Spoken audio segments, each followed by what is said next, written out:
রিজিক সমৃদ্ধ হোক, আমরা সবাই তার জন্য চেষ্টাও করব, দোয়াও করব।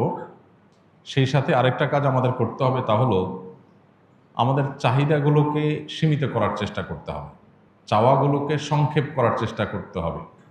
একজন মুসলমান দুনিয়াটা যেহেতু তার জন্য তেমন গুরুত্বপূর্ণ না আখিরাতের তুলনায়, সেজন্য দুনিয়াতে আমি খেয়ে পরে কোনো মতে বাঁচার ব্যবস্থা হয় কিনা, জান বাঁচার মতো ব্যবস্থা হয় কিনা, এই চেষ্টা করতে হবে।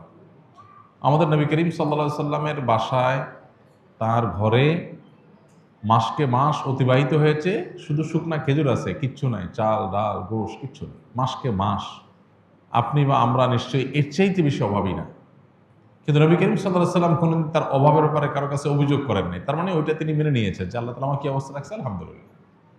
তরকারি নাই, লবণ দিয়ে ভাত খাবো, কাঁচামরিচ দিয়ে খাবো, ভাত দুই বেলা নাই, একবেলা আছে, একবেলা খাবো, ভাত দুই বেলা সবর করবো।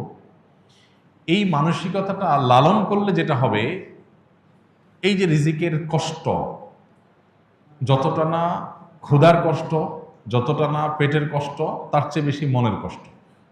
যেমন নাই, মানসিকভাবে আমি ডিপ্রেসড হয়ে যাচ্ছি, অনেকের আছে আমার নাই, পেরেশান হচ্ছি, দুশ্চিন্তাগ্রস্ত হচ্ছি। এই জন্য এগুলো উচিত না, এগুলো যথাসম্ভব দূর করার চেষ্টা করা দরকার। অর্থাৎ আমি আমার নিজেকে চেষ্টা করব আমার চাহিদাকে সংক্ষেপ করার, এবং যে অবস্থা আছে অবস্থা শুকর আদায় করার। সেই সাথে আপনি চেষ্টা করবেন, সাধনা করবেন, মেহনত করবেন এবং সিরিয়াসলি কাজ করবেন। আমাদের অনেক ভাই আছে যাদের রিজিকের কষ্টে তারা ভোগেন, কিন্তু রিজিকের কষ্টটা হয় মূলত বেশিরভাগ মানুষেরই সিরিয়াসনেসের ঘাটতি আছে, অথবা কোনো কাজকে ছোট মনে করেন, তিনি সব কাজ করতে চান না।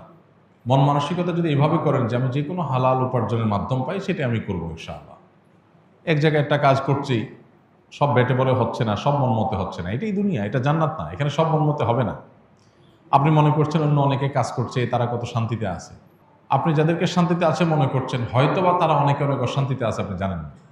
একজন খুব চকচকা অফিসে, খুব টিপটপ গাড়িতে চলাফেরা করে, যায় দেখেন ওখানে তার এমন এমন কষ্টের মধ্যে সে আছে যে আপনি চিন্তাও করতে পারবেন না। সবসময় মানুষ অন্যটাকে অনেক বেশি ভালো মনে করে, নিজেরটাকে অনেক কষ্টের মনে করে।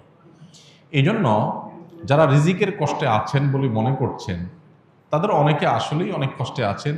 তাদের প্রতি অবশ্যই সমবেদনা, যে মুসলমান আমরা দোয়া করি আল্লাহ তাআলা তাদের কষ্ট দূর করে দিন। কিন্তু অনেক মানুষ আছেন যারা রিজিকের কষ্টে আছেন বলে মনে করছেন, আসলে তারা সেভাবে রিজিকের কষ্টে নাই। অর্থাৎ এটাকে মানুষ চাইলে এই দৃষ্টিভঙ্গিতে দেখতে পারে যে আলহামদুলিল্লাহ আমি কিছু